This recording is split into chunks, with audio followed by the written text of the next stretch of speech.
안녕하세요. 6월 5일 금요일 하나씩 말씀 묵상 시간입니다. 날씨가 많이 더워졌는데요. 코로나19로 답답한 우리 일상에 시원한 생명의 말씀이 가득 넘치기를 기도합니다. 오늘 우리에게 주시는 말씀은 고린도전서 3장 1절에서 15절까지 말씀입니다. 박정남 신선미 집사님과 틴즈누리 박예성, 키즈누리 박예은 학생이 말씀 읽어 주시겠습니다.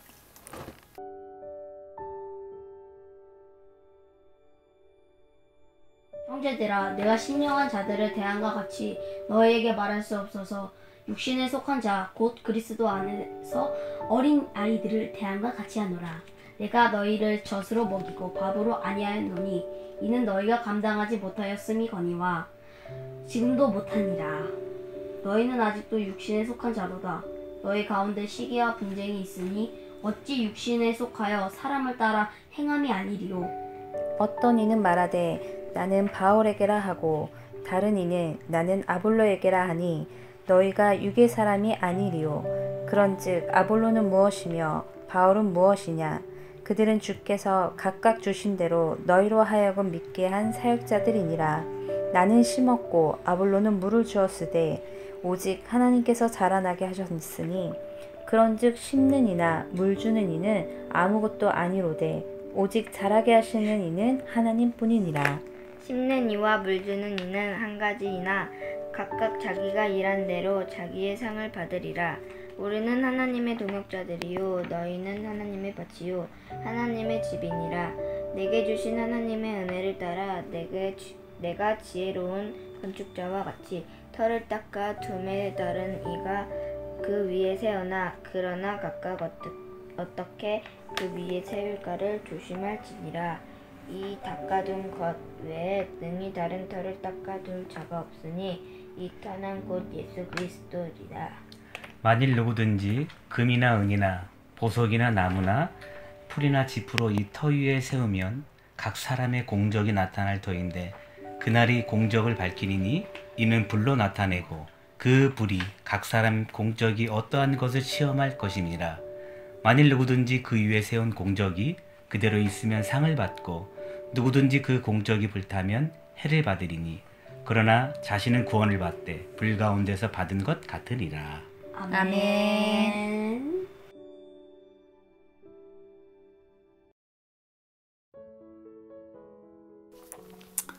우리 성도님들 중에도 교회 내 분열과 다툼으로 인한 아픈 경험을 가지신 분들 많으시죠? 고린도 교회에도 여러 가지 문제가 있었지만 첫 번째로 사도 바울이 책망하고 권면하고 있는 문제는 바로 교회 내 분열의 문제였습니다. 1장에서부터 4장까지 이 문제를 다루고 있는데요. 사도 바울의 권면이 3장부터 시작이 됩니다.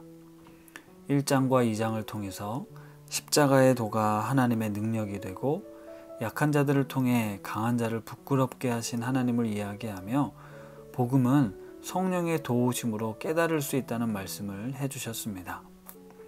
다시 말해 복음을 제대로 이해하지 못하면 여러 가지 은사와 능력을 받은 것들이 오히려 독이 될 수 있다는 걸 고린도 교회를 통해서 우리가 생각해 볼 수 있습니다.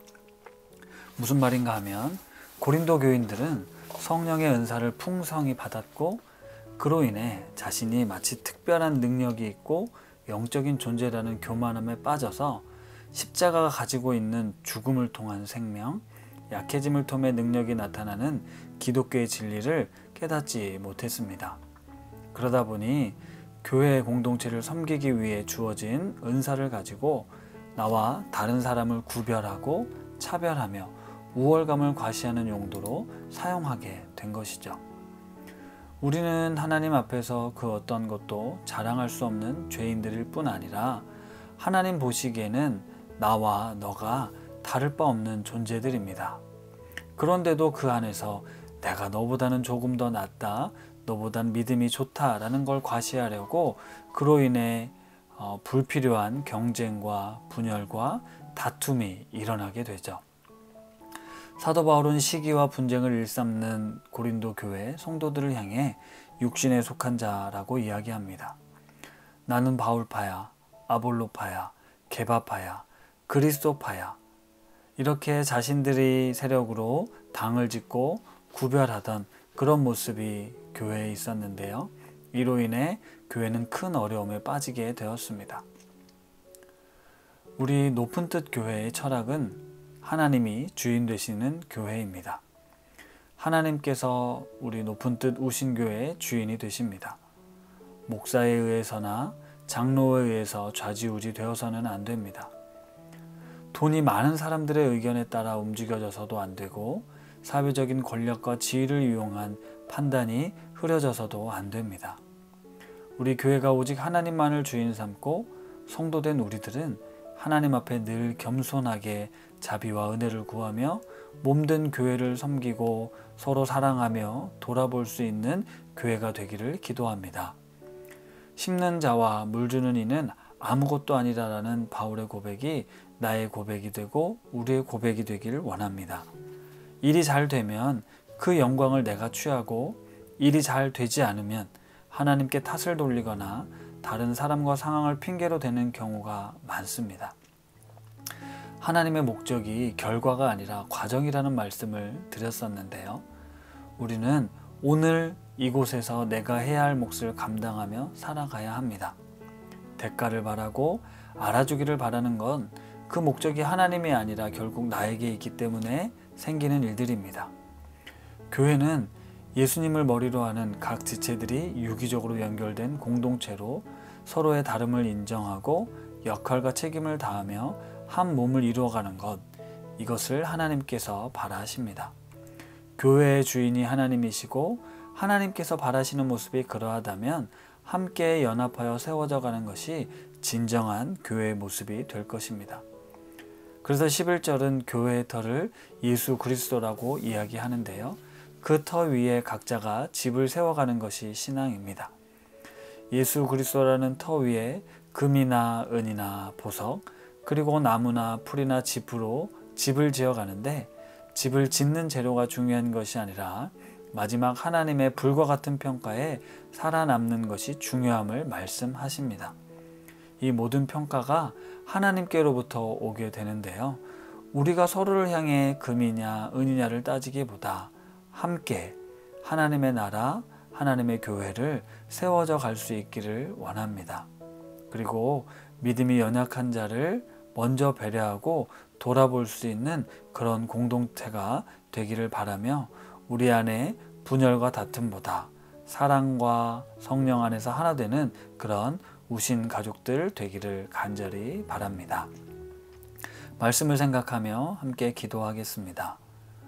하나님께서는 세상의 미련한 것들을 택하사 지혜 있는 자들을 부끄럽게 하려 하시고 세상에 약한 것들을 택하사 강한 것들을 부끄럽게 하십니다. 교회 공동체를 세워감에 있어 자신의 능력과 지위와 재능을 뽐내는 곳이 되지 않게 하옵소서. 금이냐 은이냐 나무냐 풀이냐를 따지지 않고 하나님 앞에서 주신 은혜를 따라 믿음의 집을 지어가게 하시고 서로 평가하고 판단하며 경쟁하는 것이 아니라 존중하고 배려하며 함께 기쁨으로 세워지는 공동체가 되게 하옵소서. 함께 기도하겠습니다.